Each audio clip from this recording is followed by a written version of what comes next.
Good morning दोस्तों। आज है 27 जुलाई 2021 और आज हम डिस्कस करने वाले हैं द हिंदूज़ न्यूज़पेपर को। दोस्तों आज यहाँ पर एक छोटी सी पॉलिटिकल न्यूज़ आई है जिसमें बोला गया है कि जो कर्नाटका के जो चीफ मिनिस्टर हैं वो रेजिग्नेशन उन्होंने अपना दे दिया है, जिनका नाम है येदियुरप्पा। दोस्तों मैं आपको एक चीज़ यहाँ पर मेन बता देता हूँ। वैसे तो मैं पॉलिटिकल न्यूज़ को पढ़ता नहीं हूँ, बट यहाँ पर इसलिए मैंने ये पढ़ा है ताकि मैं आपको ये बता पाऊँ कि जब सीएम लोग जाते हैं या अपना रेजिग्नेशन देते हैं तो जो उनकी पूरी कैबिनेट होती है ना स्टेट लेवल की, वो सारी की सारी डिसॉल्व हो जाती है। जैसे फाइनेंस मिनिस्टर हो गया, आपका रेलवेज मिनिस्टर हो गए, ये मैं पर्टिकुलरली स्टेट की बात कर रहा हूँ। तो अगर यहाँ के सीएम ने रेजिग्नेशन दे दिया है जिसको गवर्नर ने एक्सेप्ट भी कर लिया है, तो ऐसे में इनकी जो पूरी टीम होगी ना वो पूरी की पूरी अपने आप रिज़ाइन या डिसॉल्व हो जाएगी। ठीक है, बस हमें यही समझना था यहाँ पर।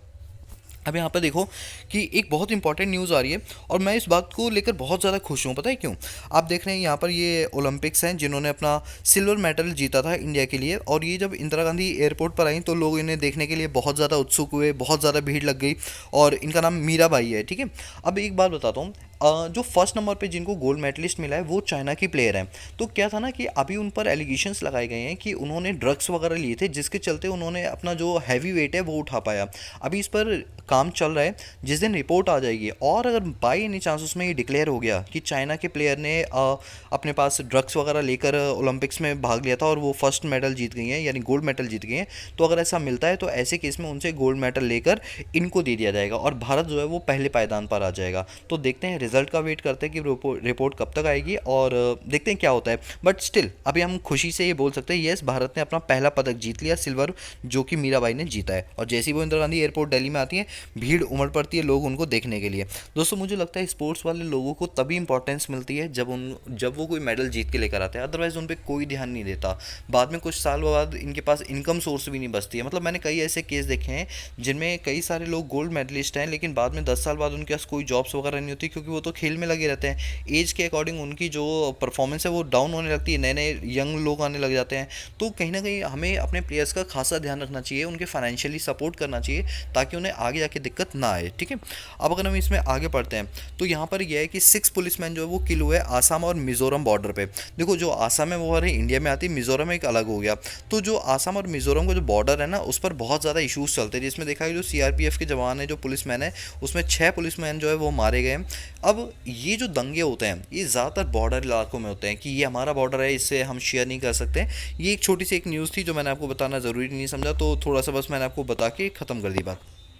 इसके बाद आप यहाँ पर चलेंगे तो यहाँ पर आपको मैं ड्यू के बारे में बता दूँ। ड्यू ने भी कुछ टाइम पहले यानी कल की डेट में उन्होंने अपना पोर्टल खोला था पोस्ट ग्रेजुएशन के लिए। तो आप विश्वास मानो 15 मिनट के अंदर 4,500 लोगों ने अपना लॉगिन कर दिया और इनकी जो साइट है वो थोड़ी सी धीमी चलनी स्टार्ट हो गई।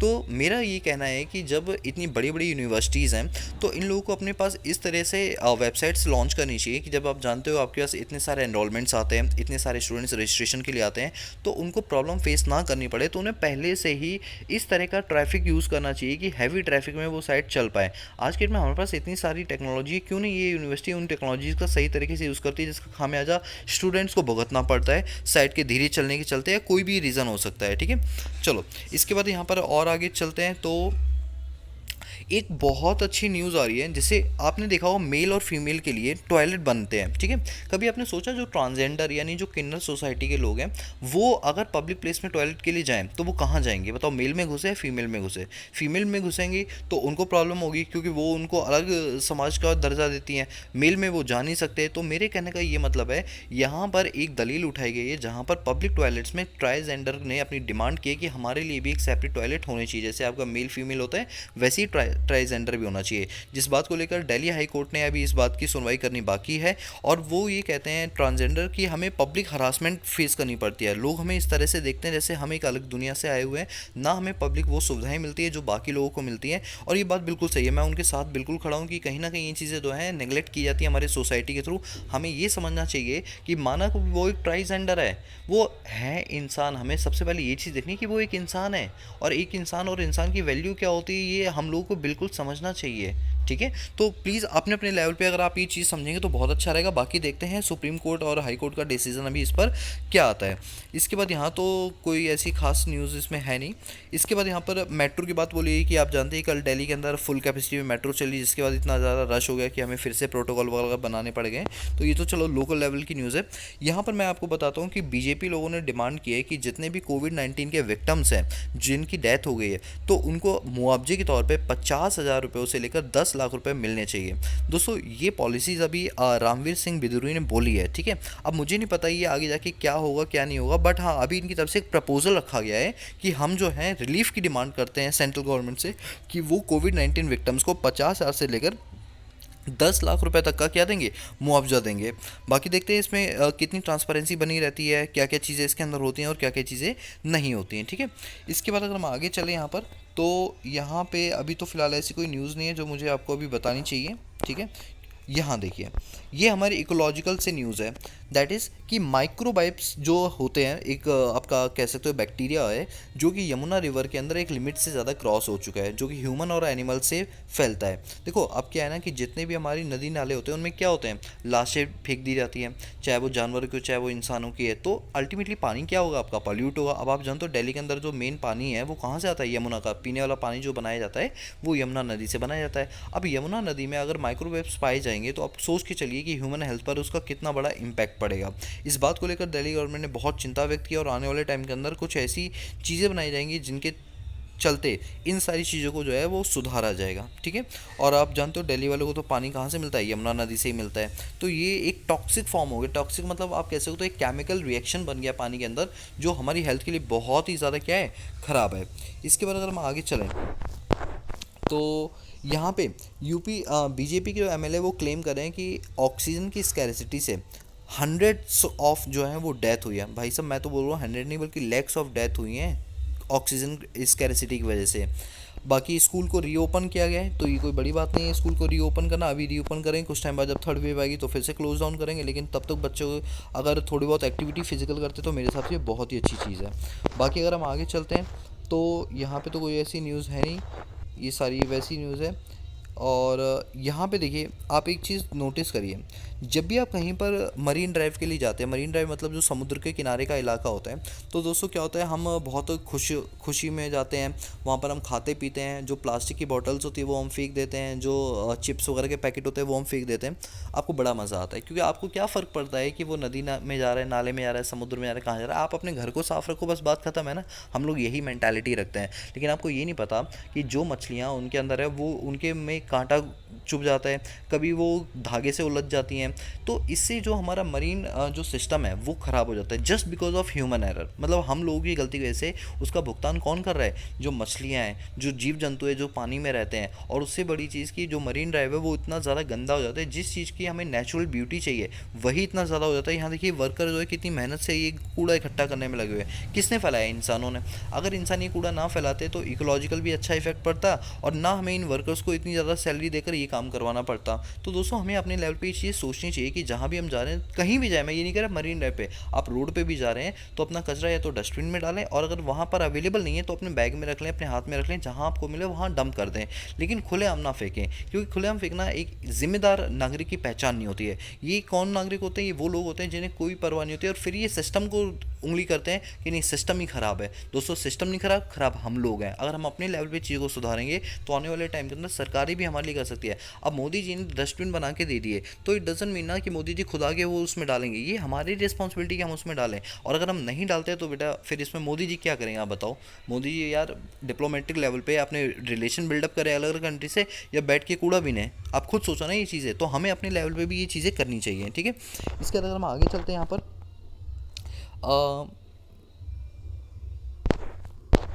ये आपका एडिटोरियल पार्ट आ गया। अच्छा एडिटोरियल पार्ट के अंदर यहाँ पर एक एडिटोरियल आप देखते हैं वाउंडेड माउंटेन। आपने अभी देखा कैसे हिमाचल प्रदेश के अंदर लैंडस्लाइड हुआ जिसमें 9 लोगों की मौत हो गई। तो उसी के बारे में बात बोली जा रही कि जो नॉट टूरिस्ट है उनकी डेथ हो गई। कहीं ना कहीं ये हमारे इकोलॉजिकल पर एक नेगेटिव इम्पैक्ट डालता है और सोसाइटी पे नेगेटिव इम्पैक्ट डालता है। देखो ये सारी चीज़ें हिली माउंटेन एरिया में तो नॉर्मल होती हैं, लैंडस्लाइड्स वगैरह होना, लेकिन इतने सालों से जो लैंडस्लाइड्स हो रही है क्या गवर्नमेंट की रिस्पॉन्सिबिलिटी नहीं बनती इनको मैनेज करना।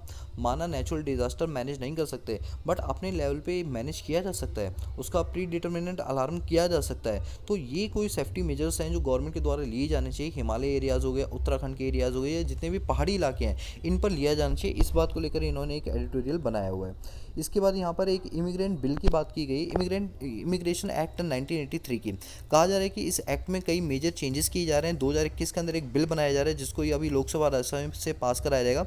बेसिकली ये बिल किस चीज़ पर बनाया गया है कि जो वर्कर्स हमारे इंडिया से बाहर काम करने के लिए आते हैं उन्हें किन किन प्रॉब्लम्स को फेस करना पड़ता है। जो उनका एम्प्लॉयर है वो उनसे वीज़ा ले लेता है और वीज़ा लेने के बाद वो वापस नहीं करता। तो इन सभी चीज़ों पर यहाँ पर डिस्कस किया जाएगा। और जो 1983 में बना हुआ एक्ट है इसमें मेजर चेंजेस किए जाएंगे। और ये जो बिल है वो 2021 के लिए है। तो वही ये सारा यहाँ पर दे रखा है, an immigration bill that does not go far enough. ठीक है, इसके बाद अब हम आगे चलते हैं। आगे इसके अंदर है, ये सारा तो अलग सेक्शन है। यहाँ पे देखिए, UP get big chunk of clean Ganga fund. देखो 1985 से जो गंगा को साफ़ करने के लिए फंड्स प्रोवाइड किए जा रहे हैं वो 1985 से शुरुआत हो चुकी है उनकी। तो अभी भी जो है गंगा को जो है सुधारने के लिए, उसकी जो वाटर की डेंसिटी है उसको और ज़्यादा प्योर बनाने के लिए गवर्नमेंट टाइम टू टाइम क्या करती है, पैसा रेज करती है। अभी की अगर हम बात करें तो अराउंड 10,972 करोड़ रुपए जो है फाइनेंस मिनिस्टर ने अलॉट किए हैं। किसके लिए? ताकि गंगा को आप साफ़ कर पाओ। इतने बड़े लेवल पे अभी इस पर पैसा खर्च किया जा रहा है। कहा ही जा रहा है कि जो गंगा है, जो प्रोजेक्ट है 1985 से चल रहा है, लेकिन आज भी हम गंगा को प्योर तरीके से, पैसों को कितना भी खर्च कर दो लेकिन वो सुधार नहीं ला पाए जो उसके अंदर होनी चाहिए। बट आने वाले टाइम में हो सकता है ये सुधार आपका हो जाए। इसके बाद अगर हम आगे चलते हैं यहाँ पर, तो यहाँ पे अभी कोई ऐसी रिपोर्ट नहीं है। राजस्थान हो गया, लोकसभा, कांग्रेस, यहाँ भी कुछ ऐसा नहीं है बताने वाला। और हाँ, यहाँ पे थोड़ा सा मुझे नीचे आना पड़ेगा। एक बहुत अच्छी रिपोर्ट आई टूरिज्म को लेकर, रेवेन्यू फ्रॉम मॉन्यूमेंट्स डाउन। अब क्या है कि आप जानते हैं जैसे ताजमहल हो गया, चार मीनार हो गया, इंडिया गेट हो गया, अभी ये सारे मॉन्यूमेंट्स बंद हो रखे हैं। तो क्या है कि पहले जो 2019-20 का अगर हम डेटा देखें तो हमने टूरिज्म से अराउंड 336.23 करोड़ रुपए कमाए थे। लेकिन अब ये 2020-21 के डेटा के हिसाब से ये बहुत ज़्यादा डाउन में चला गया। अराउंड समझ लो कि इस टाइम हम 11 या 12% ही इनकम कमा पा रहे हैं। लगभग 40.32 करोड़ रुपए हमने अपने टूरिज्म से कमाए हैं, क्योंकि लॉकडाउन की वजह से हमने क्या कर रखा है, ये मॉन्यूमेंट सारे अपने बंद कर रखे हैं। तो रेवेन्यू यहाँ पर जो है हमारा डाउन हो गया है। तो पहले जो हमारा 19-20 का रेवेन्यू था वो था 336 करोड़, जो अब कम होकर 40.32 करोड़ हो गया 20-21 के अंदर। इसका आप रीज़न पता है, कोविड-19 की वजह से ये सारी चीज़ें हुई हैं। ठीक है, इसके बाद अगर हम आगे चलें तो इसमें आगे चलते हैं तो बस ये सारी चीज़ें। अब हमारा बिजनेस सेक्शन आ गया। अच्छा, मैंने अभी आपको इन्फ्लेशन चैप्टर पढ़ाया था, तो उसमें आपको मैंने बताया था इन्फ्लेशन जो होती है, एक अच्छी इन्फ्लेशन जो है वो 2 से 6% के बीच में होनी चाहिए। जैसे हम बोलते हैं ना 4 में +-2 कर देते हैं, यानी 2 से 6% के बीच में अगर इन्फ्लेशन होती है तो ये अच्छी इन्फ्लेशन मानी जाती है। लेकिन हम आजकल देख पा रहे हैं कि जो हमारा इन्फ्लेशन रेट है वो काफ़ी बढ़ गया है। तो इस बात को लेकर आप जानते हो, मैंने आपको बताया था मॉनेटरी पॉलिसी कमेटी होती है जो मॉनेटरी पॉलिसी के थ्रू क्या करती है, इन्फ्लेशन को कंट्रोल करने का काम करती है। साल में हर 2-2 महीने पर ये कमेटी बैठा ली जाती है। मतलब इसमें मिनिमम 4 मीटिंग होनी चाहिए, बट मैक्स टू मैक्स कितनी हो सकती है, 6 मीटिंग हो सकती है।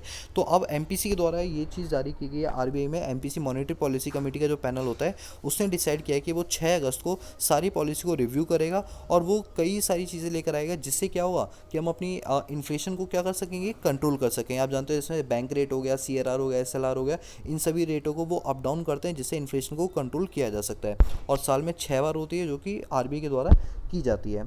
इसका यहाँ एक्सिस बैंक का दे रखा है कि Q1 के अंदर उनका जो नेट प्रॉफिट है, आप देख लो जितने प्राइवेट बैंक हैं उन सभी का Q1 जो है उनमें नेट प्रॉफिट जंप हुआ है। यहाँ पे 94% का जंप आया, यानी 2160 करोड़ रुपए का जो उनका जंप है वो हुआ है। इसके अगर हम यहाँ पर स्टॉक मार्केट की बात करें तो निफ्टी के अंदर टॉप 50 कंपनियाँ आती हैं, उनके नाम आप पढ़ लो। Adani airport, Asian paint, Axis bank, Bajaj auto, Bajaj finance क्रेप, Bharti Airtel, BPCL, Britannia India, Cipla India, coal India, Divi's lab, doctor Reddy lab, एंकर motor, Grasim India, HCL tech, HDFC bank, HDFC life, hero MotoCorp, Hindalco company, Hindustan Unilever, ICICI bank, IndusInd bank, Infosys bank, Indian oil corporation, ITC, JSW steel, Kotak bank, LNT, एम&एम, Maruti Suzuki, Nestle India limited, NTPC, ONGC, power grid corporation, Reliance industry, SBI life, SBI bank, सी cement, sun pharma, Tata consumer product limited, Tata motor, Tata steel, TCS, tech Mahindra, Titan, UltraTech cement और UPL और विप्रो। ये हमारी top 50 company है। आप लोग मुझे बताओ निफ्टी और सेंसेक्स में क्या डिफरेंस होता है, ये आप कमेंट करके बताएंगे दोनों में क्या डिफरेंस है, ठीक है।